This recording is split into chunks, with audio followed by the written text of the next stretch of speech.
afternoon, at least on my side here in reasonably grey, but not too cold or not too wintry Republic of Ireland. First things first, you got to tell me where you're calling in from. So I hope to see in the audience chat. I hope to see in the audience chat kind of where you're calling in from, because I can't see you, of course. So you can see me, though. My name is Matthias Feist. I work with Hired on webinars. My background is in career services. I've done a couple of these webinars before, and I know that some of you that normally are showing up for all of these. So hello again, and a very warm welcome to every first-timer who's joining us today. We're talking about future skills 2030. So let me check out and see. I think Genesis, you'll probably have to switch on the presentation for me. Right, thank you very much. Perfect. So, hi again. Welcome to the session today. If you want to, you can just put into the chat. Oh, audio issues. What are the audio issues? I'm just seeing that in the chat. Let me check. Oh no, I'm on the right.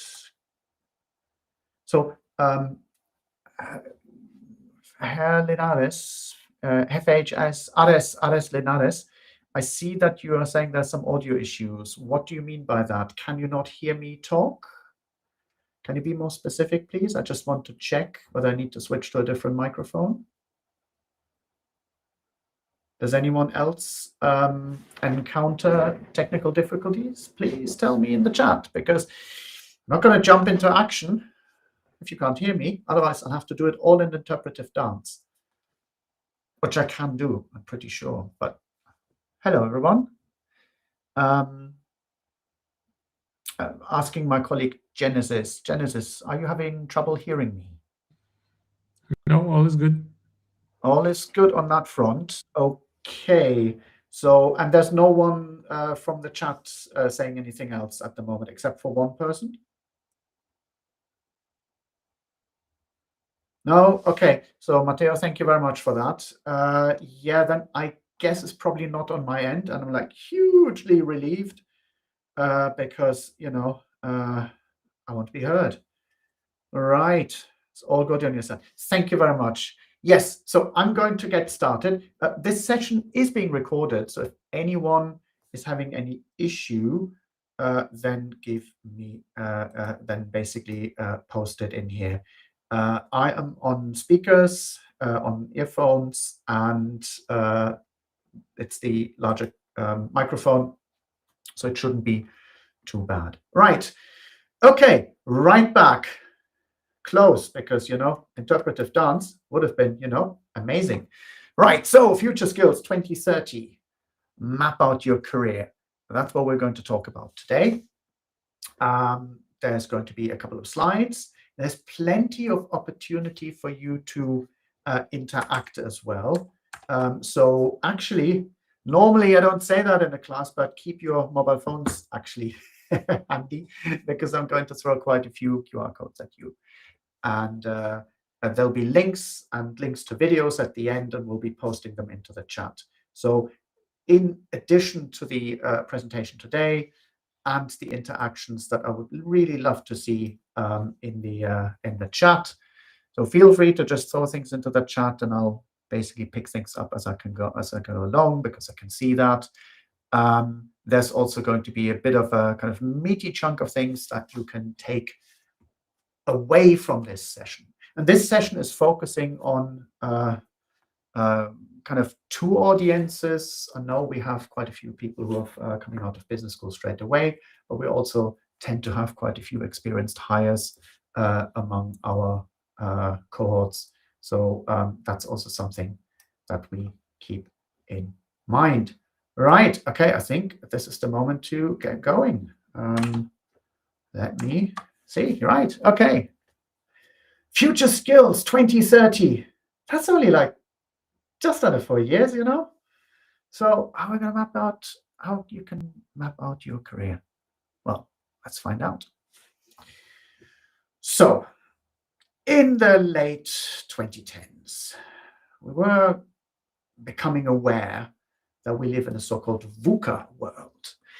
That's a world full of volatility, uncertainty, complexity, and ambiguity.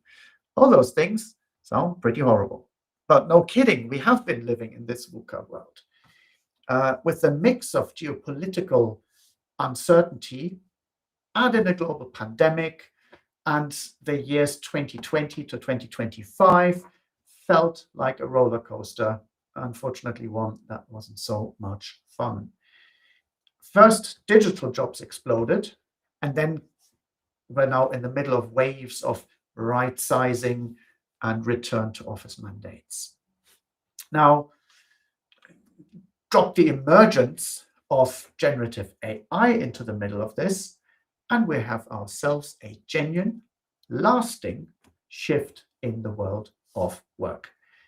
AI boosters predict a golden age of agents who take away menial tasks while we pursue only the high-minded and higher level work, while AI doomsayers predict a bonfire of entry and middle management roles. Now, in such a world, how are we supposed to map out our journey ahead? What are the skills we need to get through the next just under 4 years? And can we even still map out our careers like this? So to both main groups in the audience, fresh business graduates and experienced hire professionals, I can say, yes, we still can map out our careers. It will take some rethinking, though, of what we've learned so far. And yes, that includes those of you just about to leave education. You'll be back because we do live in a world of continuous and lifelong learning. So today, we'll have a look at what you can do to navigate this ever-changing world of work. And let's explore together how you can build confidence, strengthen key skills, and take a proactive step towards a long-term career journey. Now, on the bottom of some of the slides, so there's normally a couple of bullet points, then a quote, and then you'll find a call to action. And you can do that during the webinar for most of them. So I'd be especially interested in your contributions in the chat. So keep them coming. And you'll see on some of the slides, so it's basically saying, please put something into the chat now. I've also added some QR codes, so keep your phone ready to scan so you can pick up on some of the topics. As I said, it's a meaty presentation, and there is plenty of stuff that you can follow up on. So let's try to understand our world of work as it's developing. Now, in a previous workshop on designing your career, we understood that we have to move beyond kind of classic job hunting to a more architectural career design for this volatile global market. So the International Labour Organization's 2025 reports highlights a two-speed economy. So while high-income nations face tight labor markets, developing regions face stagnation, creating a global jobs gap. And that's what they're saying, 402 million unfilled or unreachable positions. Unreachable is really unfair. Unreachable may mean there is a massive need in some location or sector which cannot be filled, and the workforce for that is not able to access. There's a lot about physical, but also a lot about digital access and access issues here. So for anyone, and that includes business school graduates, which again will be the majority of you, this means the learn to earn model, do a degree, get a job, move on. That is kind of obsolete. I mean, even without the pandemic and the changes that came during that time, that model has been shifting. Now, it's just a question of understanding on where it's moving. You're entering an era of there's a nicely named book on that, the squiggly career, the career that doesn't go like in neatly defined step steps, well, hopefully upward. But the kind of career trajectory that you're looking at, see, I'm doing the interpretive dance, is unpredictable changes. You might feeling that you're treading water at some point and you kind of move on, then you leapfrog into something different. That's what I mean when I'm talking about a squiggly career. It's non-linear paths that defined by constant adaptation rather than kind of a predictable career ladder, which is something you may have heard from your kind of parent generation. To give you a personal example, my father had in his adult life, after studying 2 jobs and changed in his mid-40s. I'm well beyond my mid-40s, and I've had something like, I don't know, 15, something like that, post-graduation. And that is expected to only accelerate through your career. Now, as we said, corporate career ladders have been a thing of the past for quite a while. So that was kind of dismantling already in the early 2000s. And futurists like the great Margaret Heffernan, it's worth looking her up, say that planning for anything more than like 6 months is almost impossible. So how do you map out and plan your career under those circumstances? So, and with that comes that the kind of the solution or the answer, the existential question, and that's often asked by like parents and relatives. So what do you actually do? What is your work? And it's probably safe to say that you should be talking about what you're kind of currently doing, or the overall theme of the different jobs that you may be holding, sometimes overlapping. Because chances are that your job will change, probably, well, definitely this year, maybe already change is coming like next month. So what do I say when I talk about my career? When I'm asked by my mother, who's going to be 90 next year, and when she tries to explain to her friends and her age group the work that I'm doing, and we've agreed that she's going to say, oh, Matthias works in the internet. And that's kind of true and vague enough for her cohorts to just say, oh yeah, interesting. Okay, let's move on from that. But actually being vague on this, that may just be enough. The kind of lifelong agility to adapt to always changing labor market conditions may come maybe at the cost of not like having a job title for very long. And that used to be something people used to identify quite a bit with. But when asked, talk about who you are and what impact you leave. And rather than rolling out some kind of corporate title, no one will really understand. And even large corporate organizations will change your job title pretty much whenever a new management consultant advises them to do so. So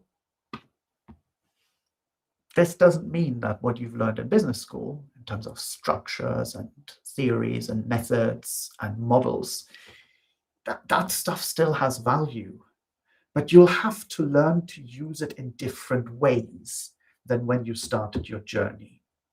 So welcome to the world in which humanities graduates basically have been living for decades, because the world of work which you'll be facing will be very different, probably from the one of the brochure or website, even when you started your business degree, let's say 18 months ago.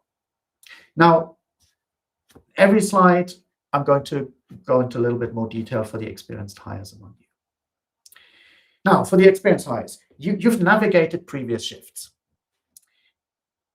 And I would think that being in business education, again, maybe doing MBA, executive MBA, means that you're kind of reacting to the changes in the labor market. And I have to say, previous shifts, great, but this one is different, because the changes that we're expecting in the labor markets are a little bit more fundamental. And your challenge, and I'll go into detail more in later slides, your challenge will actually to be unlearning certain things. Now, as executives, you must shift from process management to orchestration, to say it in kind of simplistic terms. Kind of the efficiency skills that helped you build your career are busily being automated. So your new value proposition is well, wisdom. I put this into quotes here. Navigating the ambiguity of a fragmented global economy where growth is uneven and unpredictable.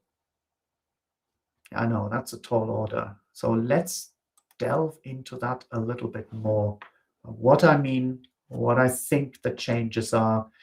Other models are available. I rely heavily on the World Economic Forum on this, and there's plenty of reporting. But the trends I see, the macro drivers that will kind of bring us into the 2030 economy.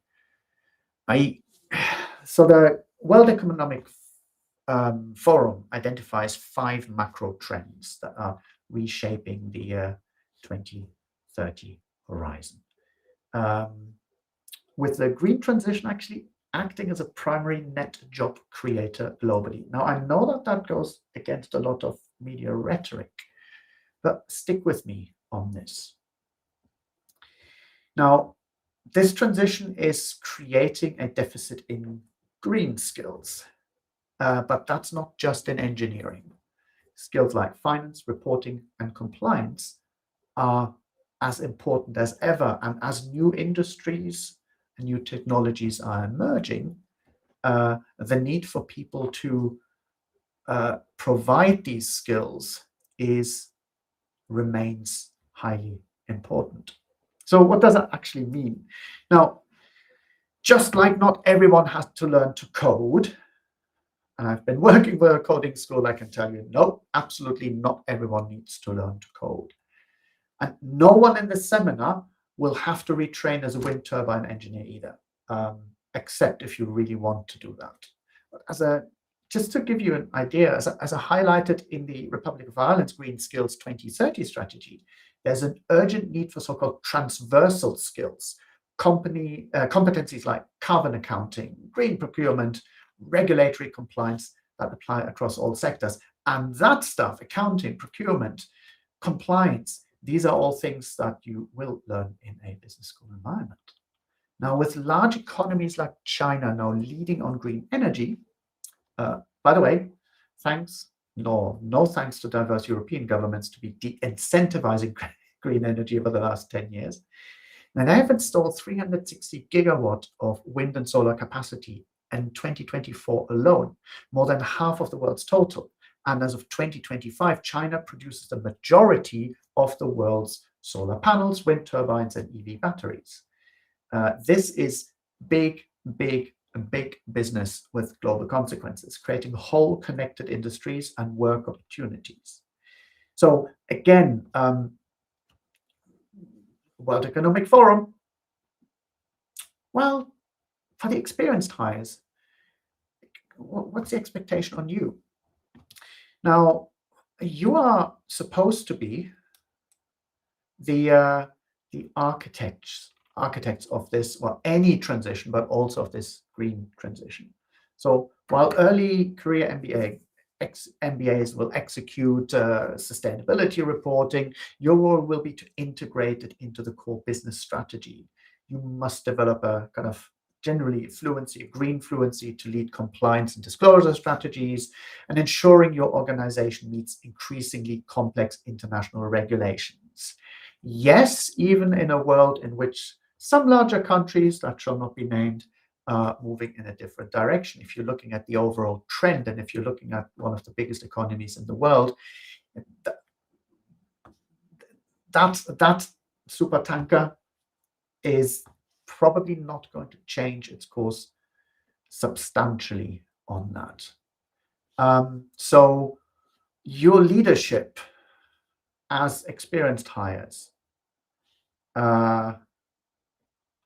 is to buffer against the kind of the disruptions, the transitory disruptions of, well, green transition, but actually transitory disruptions of climate change, because without that mega trend, the green transition probably would have never been kicked off. So, but simultaneously to these developments, driven by technological advances, we also see a human premium emerging. I know we're all talking about AI all the time. The human premium is incredibly important. So as AI commoditizes technical tasks, the value of the human-centric leadership and social influence is rising. And this is where we're coming to the mapping out the key skills that you need to develop. So stick with me. I know this is a very high-level, full slide. And post-COVID, we're also looking at kind of hybrid creep and return to office mandates. So it's not only the work is changing, but the mode in which we're changing. We're returning back to offices and into hybrid arrangements, but the way we're working is being changed by this AI-related moment. So let's just unpack this. At the moment, companies are investing into generative AI like there's no tomorrow. Yet a recent study by MIT suggests that 95% of generative AI pilots of companies are failing. So there's unclear evidence if AI is actually destroying entry-level jobs. So recent graduates, don't be too worried about that. The figures aren't really telling us that your jobs are kind of being burned in front of you. So we know it's changing employment markets, but we don't really know on the influence of kind of AI on the hardening employment markets, whether that's actually an effect of AI. I mean, the wide media narrative often points just out to, oh, AI is burning jobs. 1 week it's going for graduate jobs. Next week it's going for mid-level management jobs. I personally would say is that we're in the early stages of adoption. I mean, it's only been just about 3 years. Companies are willing to speculate on savings based on this very new technology. And companies like to point to AI when they're letting go of a large number of employees. I mean, that's something we've been seeing in the tech sector. But the evidence actually is scarce that the current implementations actually drive these changes. Similarly, researchers on hybrid and remote working tend to accuse corporates of using return to office mandates and of being a useful cudgel to push out parts of the workforce without having to take responsibility for mass firings. It is a known push factor for staff attrition, is a known factor that when a company moves from a hybrid to an on-site model again, that often the most capable people leave. However, employers at the same time are trying to gear up for a workforce that can work with agentic AI. So they don't just need people to apply technology, they need them to be fluent enough in order to direct it. And this is where that human premium, the World Economic Forum, and I in my presentation are looking at. We're moving from digital literacy, using tools, to digital fluency, the ability to ethically apply technology to solve ambiguous and complex problems. Hold on with me. I know, again, this is still chunky, but remember, we are living in this ambiguous, volatile world. The changes that are happening go beyond telling you, learn this tool and you'll be fine. It isn't as easy as that. Future workflow is going to be a partnership between people, robots, and agentic AI. Autonomous software that doesn't just chat, but acts upon this. That seems to be the direction. That seems to be kind of by 2030, that seems to be pretty much on the agenda.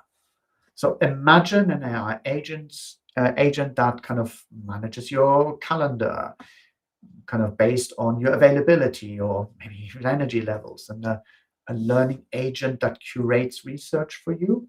And to be honest, I mean, it's not an agentic piece, but I use Notebook LM by Google in order to keep track of sources and quotes and content, including, for example, working on the details for this presentation. So by 2030, generative AI could, well, technically, they hope, unlock trillions in value. Given the fact that currently burning billions on the speculation that it might work, we can only hope that that happens. This only works, though, if we redesign workflows, and that's where you all come in. This is not about AI replacing jobs. Sorry, my notes just disappeared for a second. This is about AI altering, changing how work gets done. And that's where that fluency element comes in. It isn't about learning, well, it's not about learning how to code. It's not learning how to do prompt engineering. It's not how to, it's about how you use technology in this new work environment in which not all of your colleagues will be human. So you don't need to be a coder, but you must possess the critical thinking to audit their outputs for bias and logic, and kind of, I don't know, being like a guardian of integrity, because you obviously can't trust the machine, so you always need to check whether your sources stack up. Now, for the experienced hire, I recognize that you will have worked in an environment where that wasn't the case, but that's what I said earlier when I was saying this change is different than previous changes. So your required fluency is actually strategic. You must act as the human, top human in the loop, who validates the decisions that come from the levels, which may, or to a certain extent, have been made by AI. So you can't out-process the machine. That's what it does best. So as an experienced hire, focus on workflow architecture. Identify where AI agents can handle the execution, so your human teams can focus on innovation and strategy. There's a McKinsey report which basically says that an executive role is to redesign workflows rather than work on individual tasks. So, as all those technical skills become obsolete faster, the half-life of skills is shrinking. Human-centric. Oh, there we're actually at the human premium. This is the one. Everyone wake up, take action, identify your human premium power skill, and post it in the chat. I don't see anything happening in the chat, so get going. I'll talk you through. So, human-centric, let's call them power skills, become really the currency of 2030. It's quite funny to think that in a world that is becoming ever more robotic and automated, that this skill that is valued and the skills that are valued are, yes, competency with a new technology, but exactly those skills that the robots so far cannot do. So the QS world, thank you, Will, go first. Speed is also very good. So the QS World Future Skills Index identifies a significant gap in human-centered leadership and interpersonal skills, even in top economies, just for example, like the UA, that's QS focus. So the kind of top 3 global power skills that I would throw at you is, well, Will says it already in the chat, agility. I would call it adaptability, the ability to learn unlearn and relearn, that's non-negotiable. Nothing works without that. Adaptability, agility, dealing with, well, the ability to change yourself to adapt to changing market conditions. And it isn't just about acquiring new knowledge. It's about acquiring different knowledge. And when I say unlearning, it's about dropping some of the work and work habits that may have helped you build your career so far. Things that used to work for you will not work for you anymore, and you need to be able to drop them. I have seen in organizations that sometimes is really the hardest. Places are great with, oh, let's take on this new project, let's take this new approach, let's use this tool. Very few then sit back and say, okay, what are we actually going to put on the kind of in the rubbish bin? Unlearning, changing, relearning. The second one is social influence. It's clear that leadership is no longer about command and control. I would argue that that's been the case for a longer time, yet I have seen institutional and organizational leaders still being very kind of old school managerial in their style. Just like on the internet and the world in which we're normally now moving all the time, it's very much about social influencing. It's about influencing and providing safety within your team, psychological safety, making people feel safe enough and influence them in the way convincingly that the strategy you're pursuing is working, or working it out together. Social influence is not a one-directional thing. You are influencing each other, but the ability to use influence rather than being given a title which then says, now do everything the way I'm telling you. I'm gonna pull you up on this. Only person is so far Will, who was given one human premium power skill. And this is not trying to find out which ones I'm putting forward. I want you to look into yourself as I go through and see what you can do that you think a robot can't. Go for it. Give it a go. Come on, put something into the chat. The third one is communication.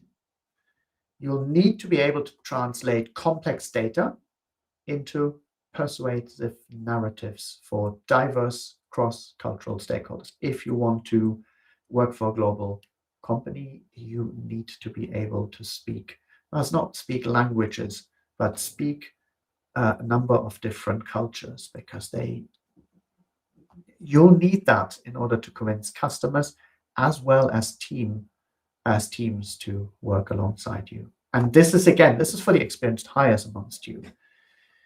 Your experience is your greatest asset if you can transfer it.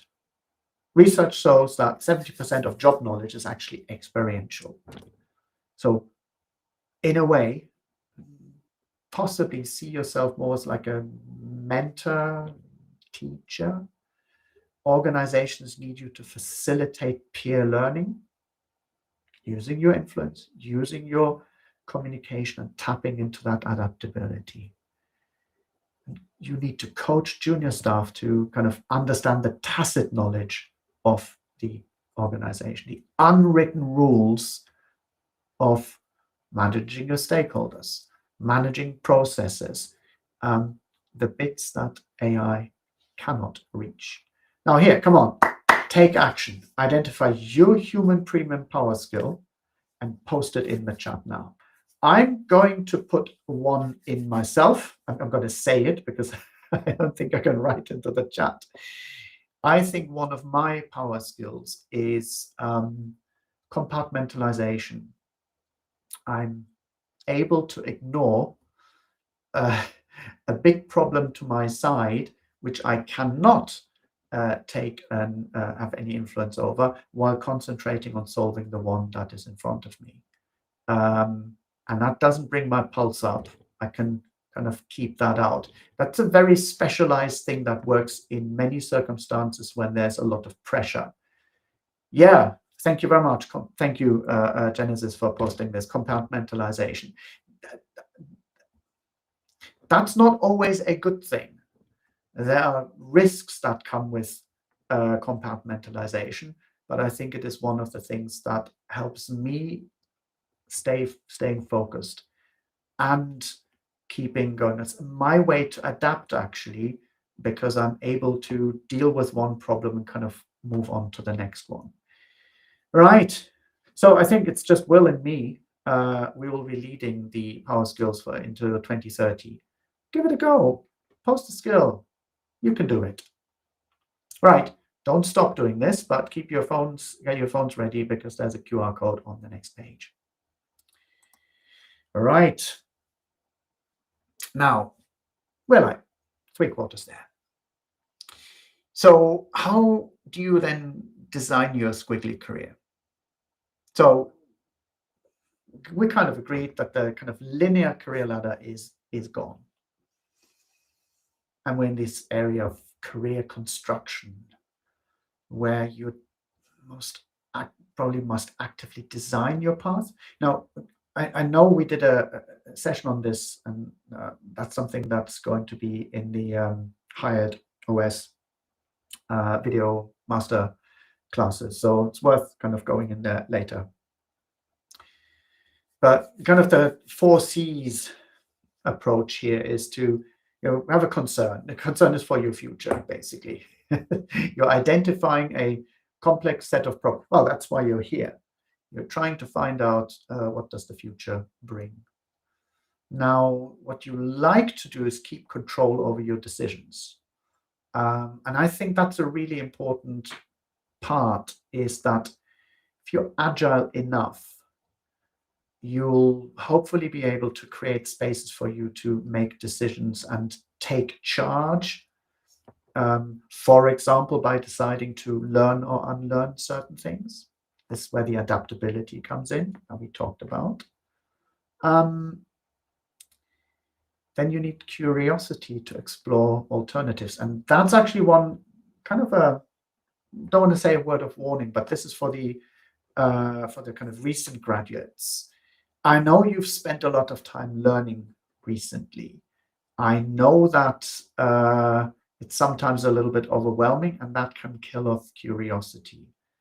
But I hope that you've had throughout, and you're still having throughout your degree, there's a bit of a fire lit in you, the curiosity to explore beyond what they're asking you to learn, because I think that is absolutely crucial. And then being confident enough to act, to say, I'm actually trying something out. I'll be taking a bit of a risk, because without that confidence to act, none of the previous steps really make sense. Slight change in approach here. So one is about the approach, how we are looking at how do we navigate career and career changes. But the other thing that is really tapping into the communication and social influencing top skill is building networks. Now, I picked up the word from the Squiggly Careers podcast. That's about business dating. I'm not a massive fan of that term, but the idea is that you build networks not as transactions. Do not look at your networks in terms of whom can I sell something. And literally, I think a year ago, I did a session for Hired, which was about kind of mistakes people do when they're trying to network. This is not a transactional thing. Networks don't work in this way. They never have. And anyone who ever told you to do it this way will probably might have burned through a few connections. What you're trying to identify is sharers, people who are happy to share and engage in conversations, building relationships actually before you need them. And that's why I've been always saying to job searchers as well, don't network when you're applying. I mean, yes, of course, continue doing it, but actually start networking earlier than that. So you build a network of people who know what your mission is, what you're interested in, and who will come to you when they see that they can help you, that they can share with you. But it's that social competence that is needed to kind of bring you forward. Again, in an age that is heavily influenced by technology, and our human strategies, our ability to interact with each other, that's actually where the kind of big career, whoever can make a big career impact. Now, for the experienced hires, your networking strategy must evolve from mining contacts to reverse mentoring. Why? Partner with, in many cases, younger tech-savvy employees. They will have just learned in kind of their settings, just growing up, or within their training that they had, the knowledge of the tools that you'll be sharing to use. And you can help them provide strategic context, and they may be able to provide you with the digital tactics. Reverse mentoring is an incredibly useful tool, and some companies do it in order to kind of refresh their middle and higher management, but it's a strategy that you can use anytime with your peers. And I know that sometimes MBA groups, for example, are quite mixed. So have a look at those who are coming through an educational path, who do not have the experiences that you have yet. There's so much value when you connect to each other. Now, I have posted a QR code on this slide. This is for you to take another action. Have a look at the World Economic Forum forecast on essential skills for the workforce of 2030. I didn't want to put this on slides because, reading a report will tell you this. They can say this better than I. So here we go. But again, experienced hires, use your social capital to bridge gaps for others. This is how you access the job market in a fragmented global economy, because building allies and allyships and connections still works great. Possibly even more than previously. You won't believe it, but we are on slide 7. Slide 7 is the penultimate slide. We're almost there. Right. So what's your action plan? First of all, obviously, this is a Hired space. Hired and CareerOS are working together, partnering up, and expect over the next few months quite a few changes to your benefit in there. So keep making use of the resources. And I'm not just saying it for the kind of sake of these two beautiful platforms. As someone who has managed career services resources, it's a bit of a plea from someone who's run career services. We invest often into platforms really for your advantage, and they're often criminally underused. Make use of them. Extract every little bit of value from platforms like this, because they're there for a reason, and they're often really adapted towards the needs of you as a student population. Get as much value out of them as possible. Identify your power skills. Even if you're not putting them into the chat, I really hope that you're kind of, writing down, thinking about what you would identify as your personal power skills. The 2030 labor frontier is coming up. It's an opportunity for people with digital fluency, the resilience and adaptability, the social influencing and communication skills to succeed. So when we were asking at the beginning, can you map out? Well, you can map your career skills. Yes, you can. Can you map out how your career is going to go? No. But that isn't a new development. Your degree is the foundation. your ability to adapt is then the structure that you build upon. Again, I showed you the QR code last time around in the last slide. Now, what else? Develop your digital fluency. Yes, it isn't just about learning yet another specific piece of technology. It's your ability to choose between pieces of technology as, tools for specific jobs, and for the strategic perspective on how does my team use these tools best. Because the judgment, the ability to assess the work and its validity and its reliability, that is a human skill, and that is down to you. So for the experienced hires, audit your ability to unlearn stuff. And here I'm actually saying unlearn, not in brackets. Are you holding on to processes that AI could handle, should handle? Focus on moving towards your role as a mentor. Leadership in 2030 is more and more about elevating others, developing adaptability in your team and yourself, so you can ensure your own relevance, and if you're further down in career, maybe also your legacy. To take action, I have posted here on this slide some of our hired career resources. So again, get your phones out. QR code will lead you to the page if you're logged in, so you need to log in to discover you. This is what most of the session today was about, identifying your power skills.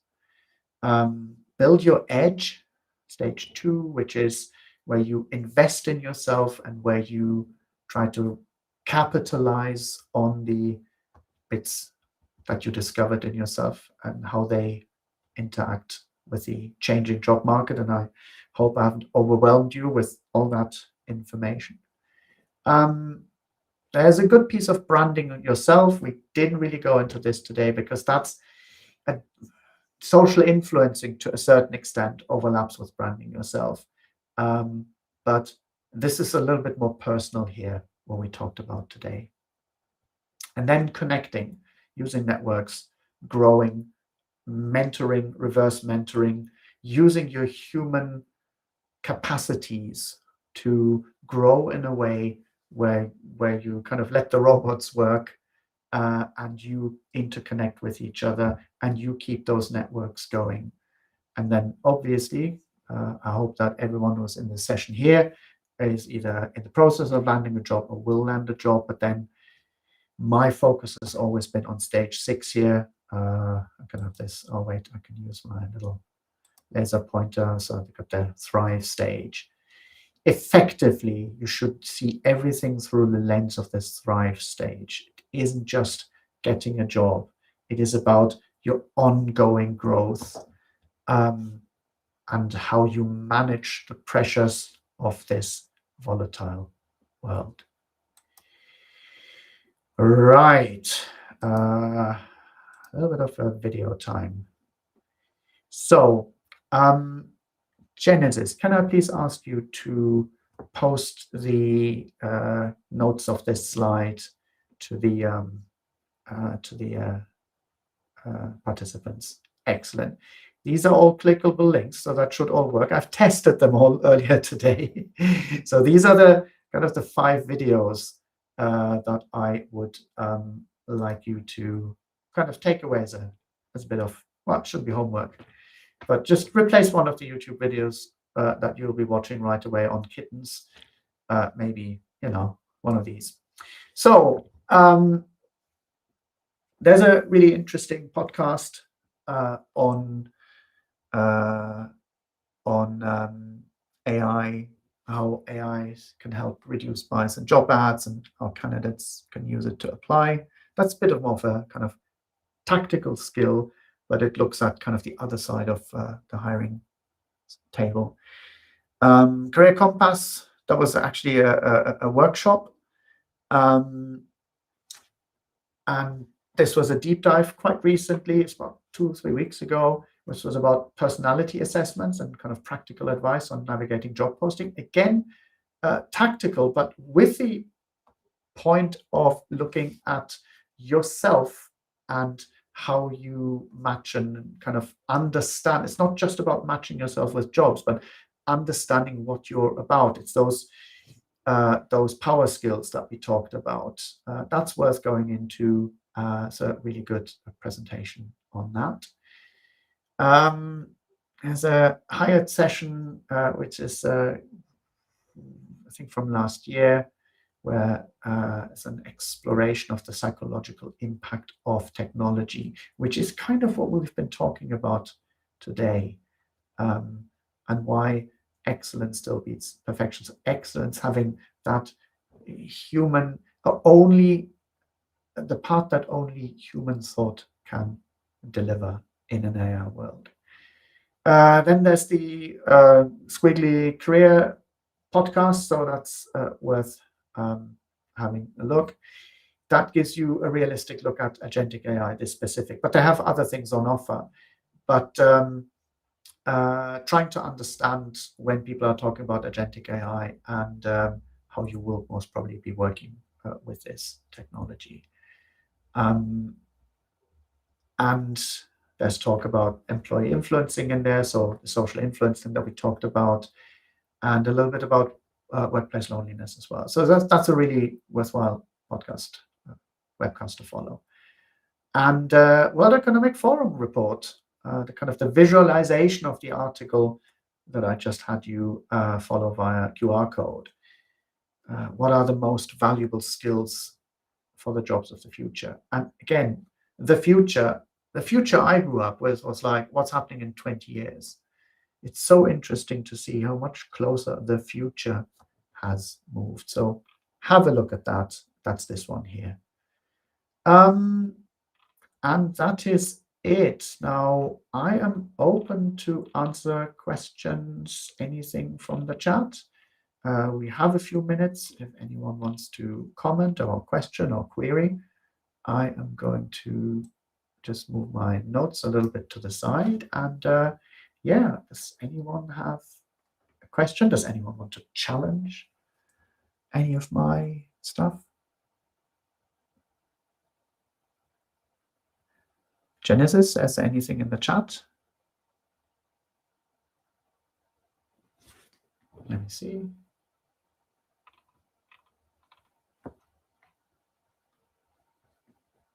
Oh, can I post the name of those videos, please?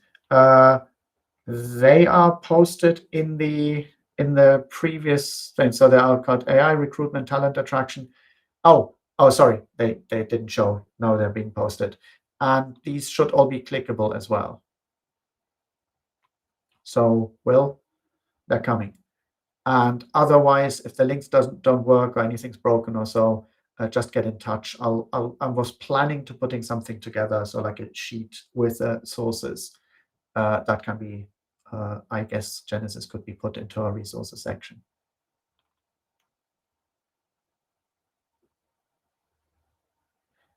Any other posts, questions?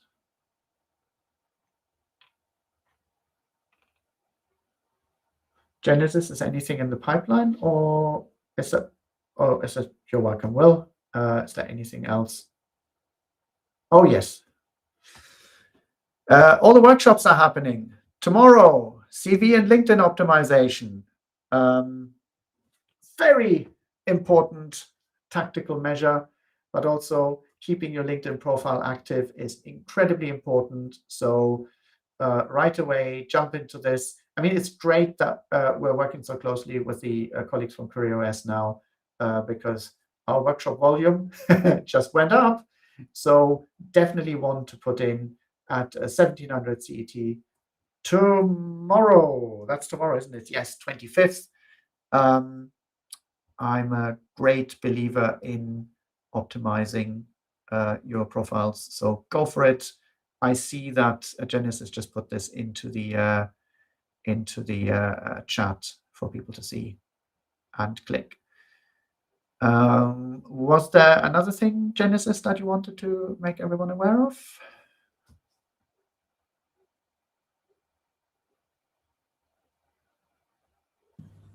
That was it. Thank you. Okay. Well, thank you very much. I know, content heavy, but how can I say? This is a complex world in which we're moving, and I'm thankful that you stayed the course, and I hope it gave you a couple of things to follow up on and a couple of things to just think about. And I hope you also had a little bit of fun. I certainly did. Thank you very much. And I'm looking forward to hear about your feedback. Bye, everyone. Music starting. So that's it for me.